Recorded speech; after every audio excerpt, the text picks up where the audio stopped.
This is lesson 4 of the Overcoming Depression series. In this lesson, gusto ko sana to build on lesson 3 when I said that in order to avoid depression, kailangan natin makita kung ano yung maganda sa sitwasyon natin, hindi lang yung masama. Ang title ng lesson na to is Accepting Your Lot, and I'll show you mamaya kung saan ko ito natutunan. Alam mo, I discovered that one of the reason why people have a hard time seeing the good in what they have is because they do not see what they have as a blessing. One of the most important thing I learned in life is that when you do not see something as a blessing, you will never enjoy it as a blessing. Meaning maski pogi mister mo, pag feeling mo marami siyang pagkukulang, you will have a miserable marriage. Maski maganda ang trabaho mo, pag puro na lang mali ng boss mo ang nakikita mo, you will not enjoy your stay in that company. And that's the reason why you will always want to leave. Maski comfortable ang buhay mo sa probinsya, pag hindi mo makita ang magandang kinabukasan mo doon, you would always want to leave. And eventually, you will leave. Kung ayaw mo sa asawa at boss mo, ano ang kailangan mong gawin para makita sila na blessing? Kung hindi ka happy kung saan ka nakatira ngayon o kung saan ka nagtatrabaho, what should you do to appreciate what you have? I discovered the importance of accepting your lot in a book that was written by Solomon. Sabi niya sa Ecclesiastes chapter 5:19 to 20, everyone also to whom God has given wealth and possession and power to enjoy them, and to accept his lot and rejoice in his toil, this is the gift of God. For he will not much remember the days of his life, because God keeps him occupied with joy in his heart. Gusto mo ba to always have joy in your life? Gusto mo ba parati kang maging masaya and hindi ma-depress?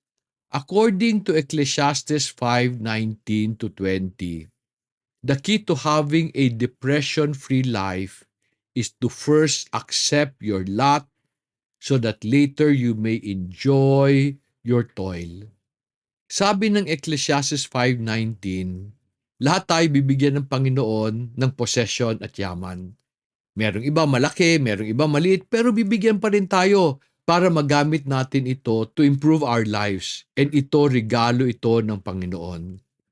However, hindi ito magiging regalo pag hindi natin tatanggapin kung anong meron tayo as a blessing. In fact, John the Baptist affirms this idea in John chapter 3 verse 20 when he said, a man can receive nothing unless it has been given him from heaven.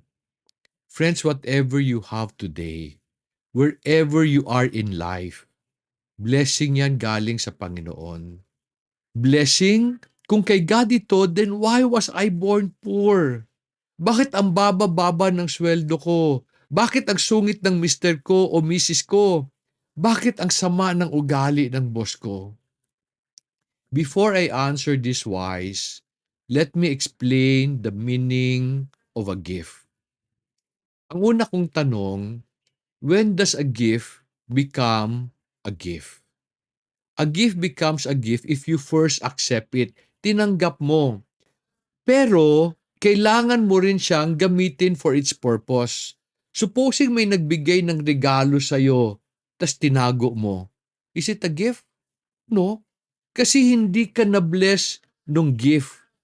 A gift can become a curse if you sell it. Kasi magagalit sa'yo yung nagbigay ng regalo. And this is why many people fail to enjoy their lives. Kasi they've been rejecting the gifts that God has given them. Many people do not like where they are today. Kaya hindi nila inalagaan kung anong meron sila. Minsan binenta nila, sinangla, and iba ang nakinabang. Karamihan sa Pilipino, hindi nila ginamit kung anong meron sila kasi they do not see what they have as a blessing. So hindi ito nakatulong sa pag-improve ng buhay nila. Para sa kanila, kung reregaluhan sila ng Panginoon, gusto nila biglang yaman. Kaya marami ang nagsusugal, marami tumataya sa loto, kasi in-expect nila mahulog dapat ang yaman galing sa langit. Ang problema sa mindset na ito is they do not understand the true meaning of wealth. The Hebrew word for wealth is chayil. It does not mean money or riches. Instead, ang ibig niyang sabihin is physical strength and noble character. Sinasabi sa atin ng Bible, kung meron kang physical strength, meron kang paraan gumawa ng pera. Pag tama ang ugali mo, pwede kang yumaman. God has given all of us physical strength, the ability to make money. What God cannot give us is noble character. One of the most important things He gave us when He created us is free will, the ability to decide what to do, whether to do good or to do bad. While all of us have the ability to work, we have the choice to work hard or be lazy, di ba? Noble character is not something God can impose on us. It is something we need to develop, especially in the midst of difficulty. So many of us are where we are today, na minsan feeling natin may kulang. Kasi merong gusto si God i-develop natin. You are where you are today, having your possessions, because God wants to grow your character. He puts you in circumstances that will expose your weaknesses so that you can decide to correct your mistakes and improve yourself as a person. Most people believe that they would have a better life elsewhere. As they live for what they hope is a greener pasture, alam mo, they would pray and ask God, Lord, will you guide and bless me doon sa pupuntahan ko? What will God tell them? How will God respond? Alam mo, ang paniwala ko, God will tell them, Anak, how can I give you something better? Yung binigay ko sa iyo noon, hindi mo inalagaan mabuti. Ano naman ang assurance ko that if I give you a gift kung saan ka papunta, aalagaan mo ng maayos? What will you tell God if He asks you this question? Friends, do you want to live a joy-filled life? Yung bang no chance of depression? According to Ecclesiastes 5:19, the first step is to accept your lot. Let me just read Ecclesiastes 5:19 again. Everyone also to whom God has given wealth and possession and power to enjoy them and to accept his lot and rejoice in his toil, this is the gift of God. For he will not much remember the days of his life because God keeps him occupied with joy in his heart. Solomon was telling us that we should accept whatever gift God has given us. Huwag mong ikumpara yung gift mo sa ibang tao kasi iba yung pinapagawa ni God sa kanya. Mag-focus ka sa kung anong meron ka na. If He is God and in control, He can give you something better. But He has decided na ito ang tama sa iyo ngayon. So accept it. Then decide to be happy in the work that you need to do. According to Ecclesiastes 5:20, pag ginawa mo ito, hindi mo maiisip ang hirap ng buhay because you will be so busy enjoying yourself. Let me share with you a conversation I had with a very close friend when I brought him to our farm. Yung farm ho namin malayo yon. It's 1 hour away from our house. As we were driving to the farm, rough road doon dinaanan namin. Umakyat kami sa bundok. As we were driving, sabi niya sa akin, Dong, bet ganon? Mamimili ka lang ng farm, pangit pa. Ang hirap puntahan, ang layo, tapos karamihan ng nakikita kong lupa, walang laman.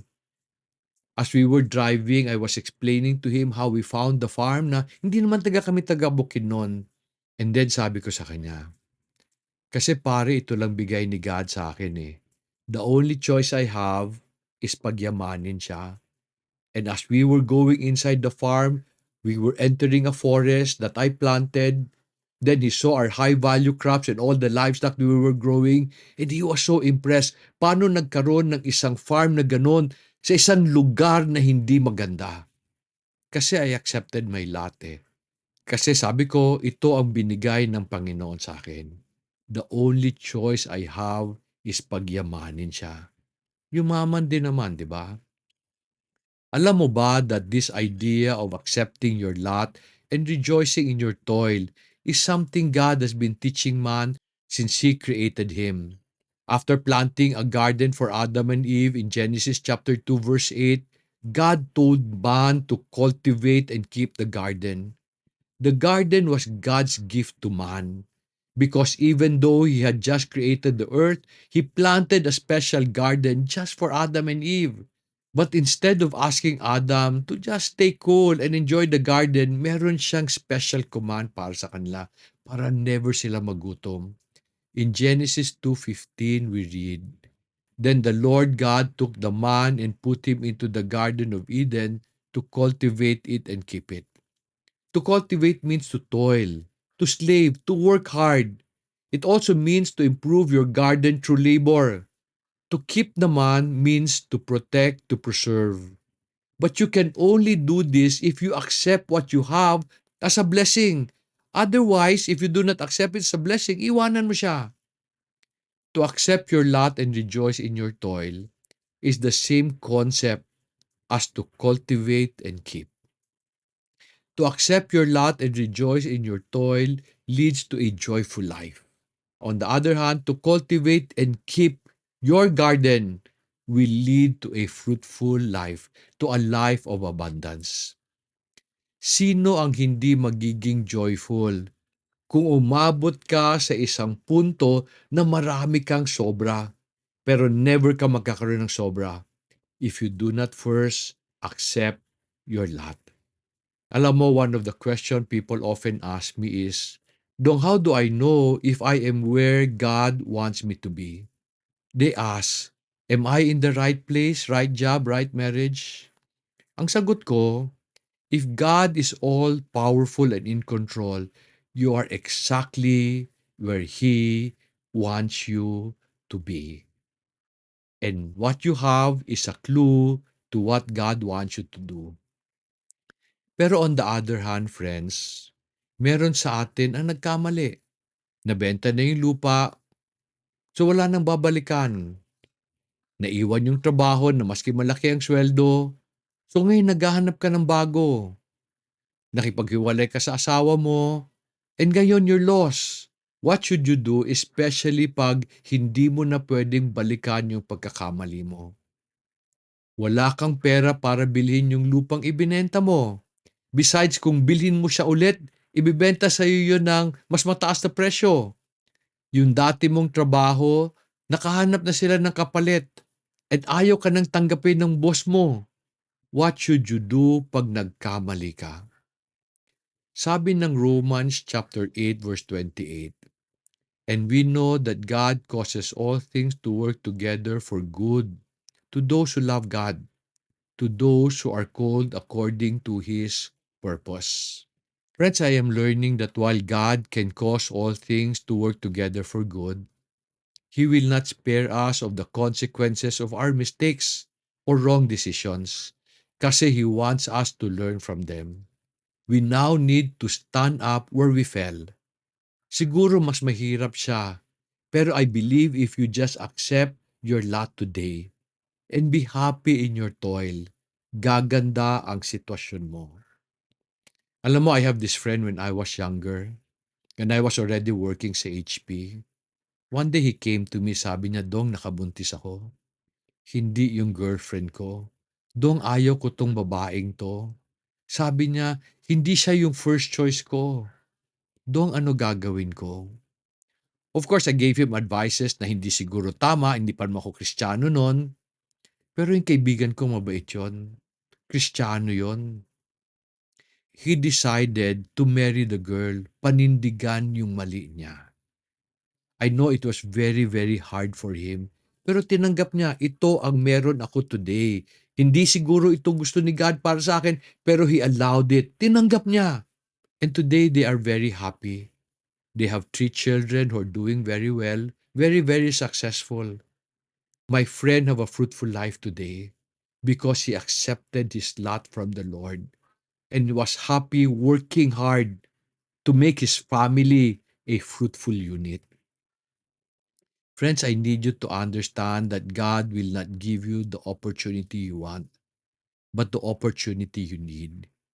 He will not give you the spouse or boss you want, but the spouse and boss you need. The one who will help you overcome your weaknesses and make you a better person. If you are in a bad situation today, or maybe you are depressed, but you want to turn things around and have a joyful life, the first step, friend, is accept your lot. This is where you are today. And then toil.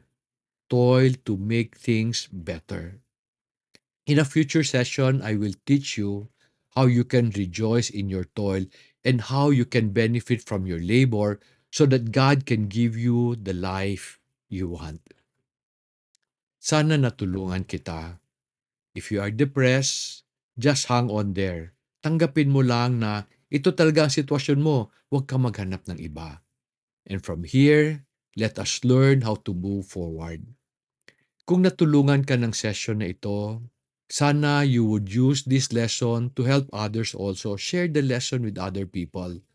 Together, tulungan natin sila. Naniniwala ako that if you share this lesson to your friends and family, we can all together build a fruitful future for our country. I hope you will have a joyful life and a fruitful future. Salamat sa pakikinig and may God bless you.